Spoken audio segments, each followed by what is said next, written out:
DUI charge is serious, with serious consequences. Even on a first DUI in Alabama, you can be sentenced to up to 1 year in jail.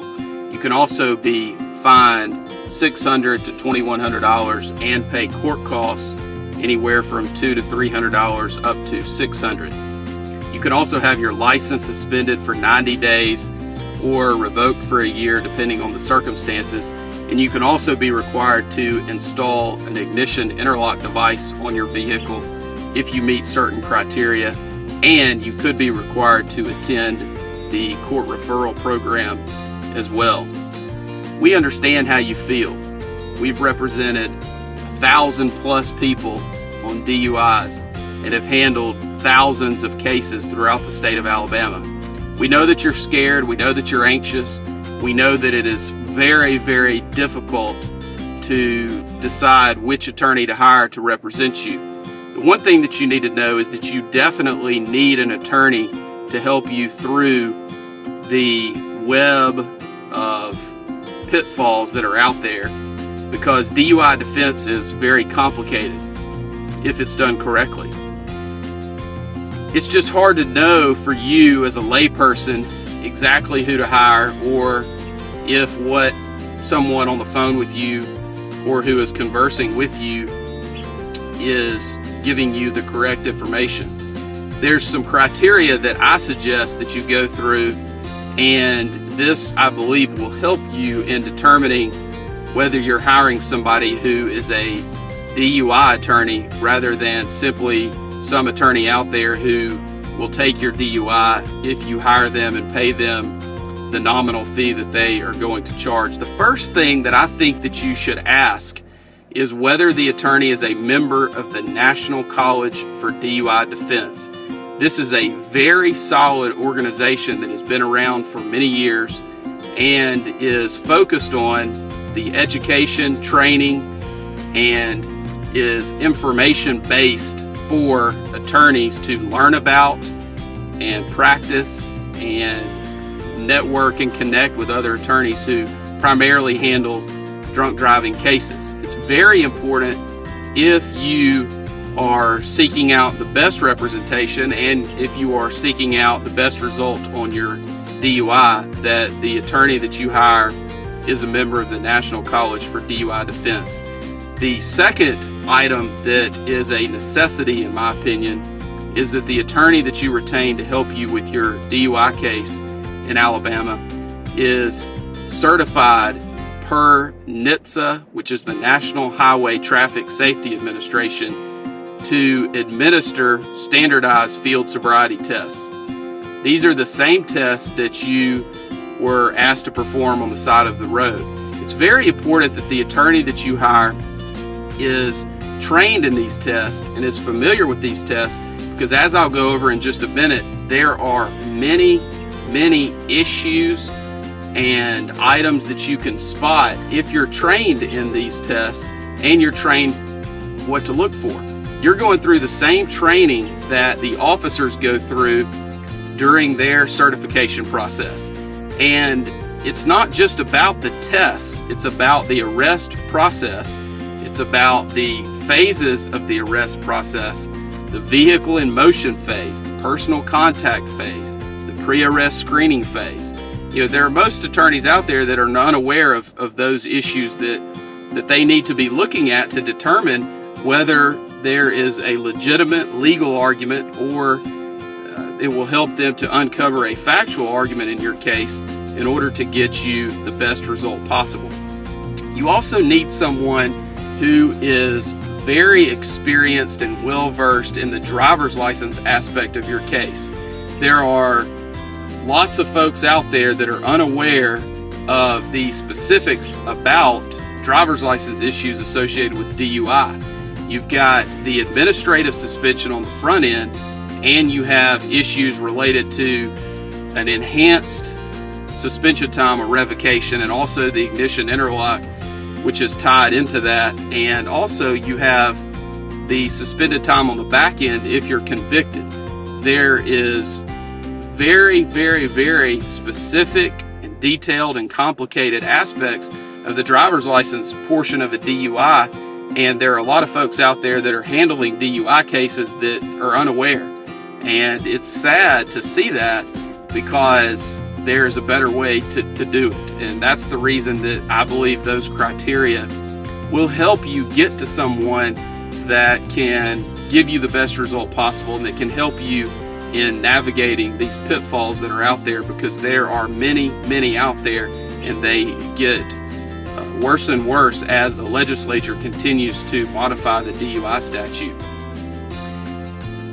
There are people out there that get arrested for DUI, and you refuse the test, but you know that you were drunk, impaired, whatever it might be. And there are also people out there who submitted to the test and they're well over 0.08. They may be a 0.16, 0.20, 0.25. Those people out there need to know that pleading guilty is not their only option.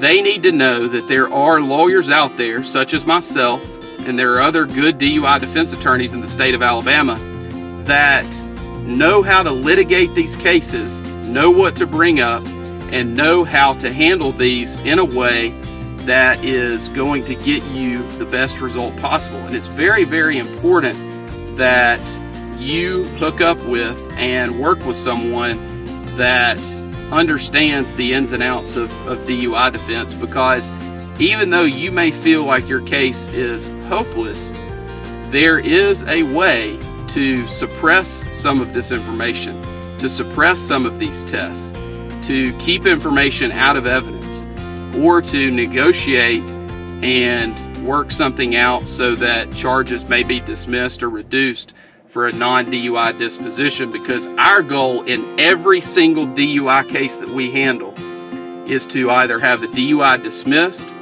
or to have it reduced and settle the case for a non-DUI disposition. If those two things are not possible, the next step for us is trial. And if the client decides that the client would like to proceed to trial, then we encourage that, because if a client simply pleads guilty, the client is going to suffer the ramifications and the repercussions associated with a DUI conviction. So we always encourage our clients to proceed to trial on their cases, because we know what the result is going to be if they simply plead guilty, and we would like to avoid that if we can. And it's the client's decision ultimately, but we always encourage clients, and we encourage them to look at all aspects of the information that we present when they're trying to make the decision about trying their case or accepting an offer that is on the table. So the first step in a DUI defense case is to secure the license issues. That it may include requesting a hearing, may include requesting a review, may include going to the driver's license suspension hearing. It may include filing a lawsuit against the Alabama Department of Public Safety. But no matter what stage you're in, whenever you choose to retain us, we evaluate it and go through a very sophisticated process and procedure that we have put together to handle these cases in order to give our clients the best chance of success on their cases. The next thing is for us to gather information from you and about you. We have a very extensive questionnaire that we will either go over with you or send to you, or you can pick it up from us, and that gives us lots of information about you and helps us to humanize you with the prosecutor and the other parties that we will be dealing with on your case. We'll also give you a plan of action. A lot of people get worried because they feel like they're not doing anything to help their case, and we'll give you a plan of action and things that you can focus on, and we'll counsel you not to worry about your case or worry about the outcome, but let's focus on the process. Let's focus on what you can do today to help you as a person, but also to help you with your case. And that's one of the things that we feel like separates us from other folks that are out there, because we will give you a plan of action and go over with you the things that we feel like you should do to help us help you. And it gives folks a lot of comfort in doing those things, and those things always help and they never hurt, and we feel like it's important for you to take the action steps that that we give you. The next step that we go through is we'll file documents with the court, and we get to choose what documents those are. We'll file a notice of appearance, usually a motion to continue, and we may also file other documents at that time as well. Depending on where we are, we will then decide at what point in time we need to file discovery motions, and we look at those based on a court-by-court basis and also a case-by-case basis, depending on what the issues are and depending on whether that may help our case at that point or might hurt the case. And of course, we don't want to do anything that could be detrimental to your case at that time. At that point, we begin prepping for the initial appearance, and that includes putting everything in an order that is accessible and collecting documents and other items that you have completed. And then we begin, of course, moving towards that first court date, whenever that might be, whether it's on the initial court date or usually the case would be continued at some point. After that, we begin the evaluation process of your case. We look at every single aspect of DUI defense in order to give you the best result possible. We look at any defense that might be available that is out there. If there was an accident, most people think that an accident case, they think this: I had an accident, I was impaired, I'm guilty, I need to plead guilty. And that could not be further from the truth. Accident cases are very, very tough for the prosecution, and there are a lot of folks out there handling DUI cases that are unaware of that. They just don't know the ins and outs of the accident issues in a DUI case. The other issues that we look at are actual physical control. Were you in actual physical control of the vehicle? Were you sitting in a parking lot? Where were the keys? Was the vehicle operable? Those are things that we need to look at in every single one of our cases that involve those issues. We also look at the private property DUI issues. We also look at anonymous tip issues. There's been some recent cases that have come out that are not good for the defense on those type issues. However, there are still arguments that can be made, and there's still a burden that we feel like the prosecution must meet anytime there's an anonymous tip issue on a DUI case. We also look at issues about whether you were asleep at the wheel, whether there were passengers, whether there are other issues associated with actual physical control, whether you're on private property, what are the issues associated with how the officer got to you where you are.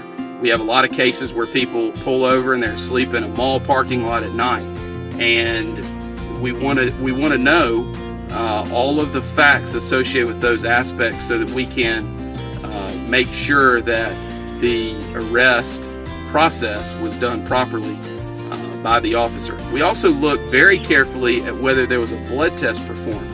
There are many folks out there who assume that a hospital blood test is reliable and is one that should be looked at closely as one that is foolproof as far as introduction into evidence and that it comes in every time. And the answer to that is absolutely not.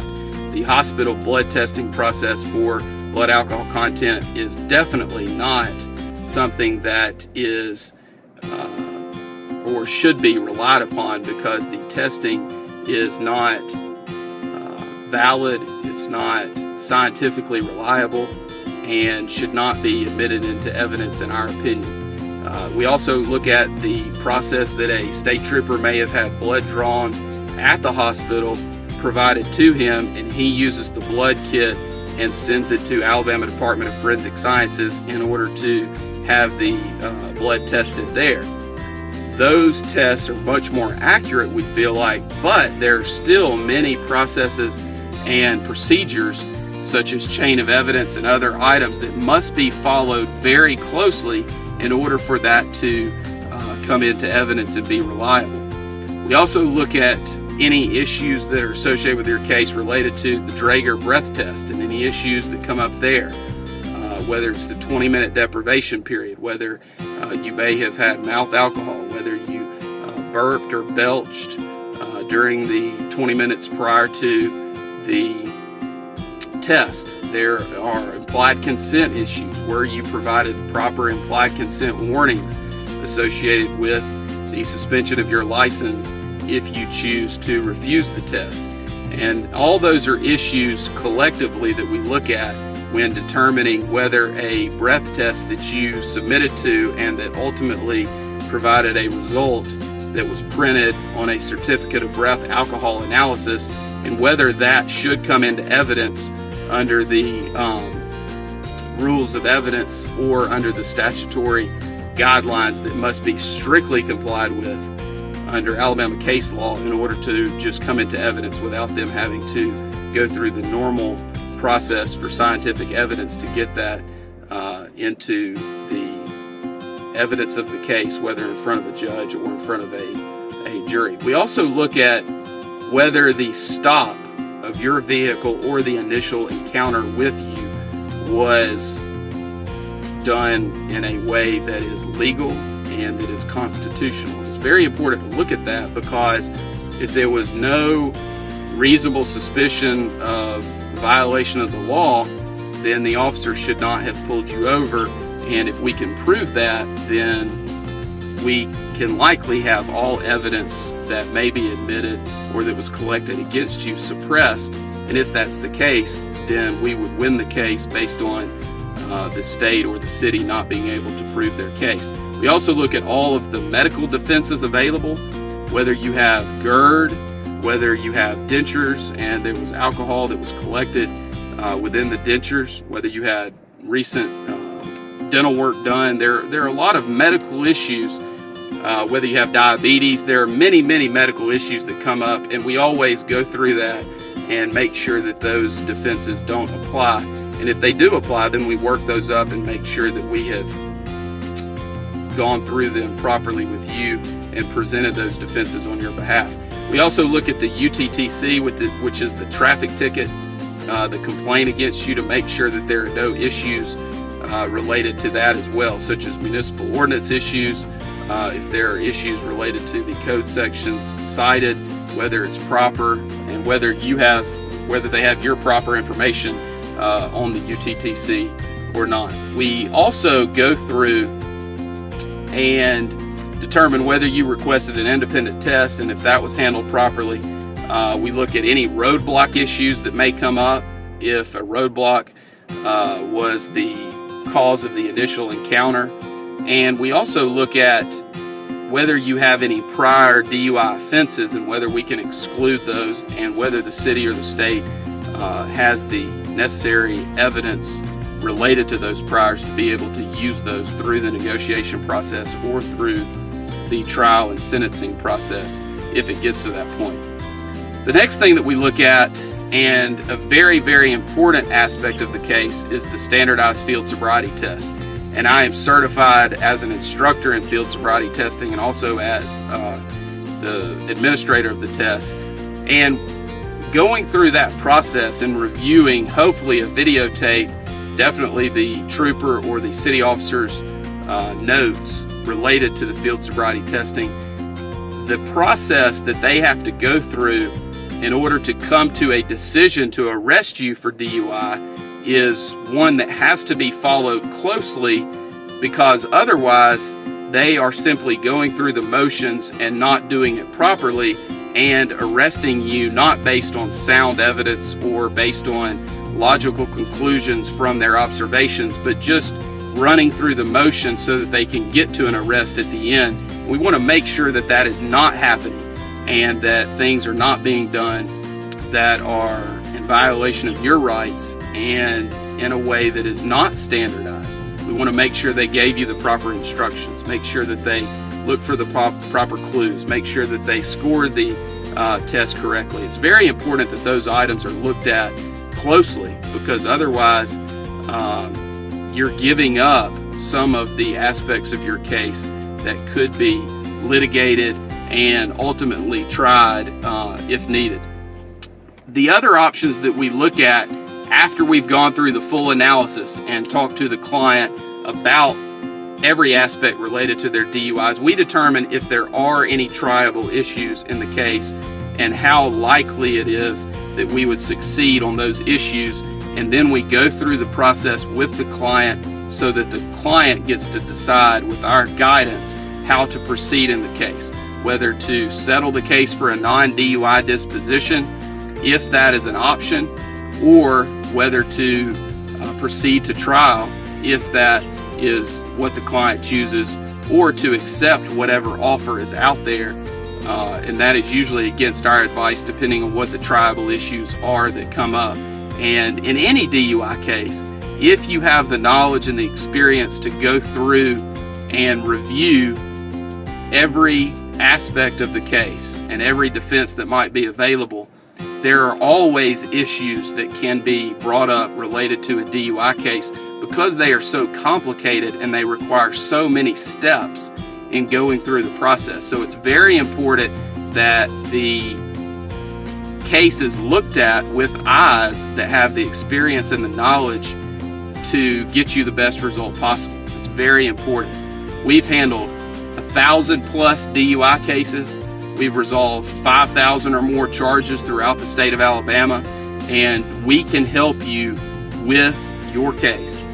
All you have to do is let us know and call our office, and we will be glad to talk to you and discuss your case with you at no charge, because we believe that you have a right to speak to any lawyer that you choose without having to pay an initial consultation fee in order to do so.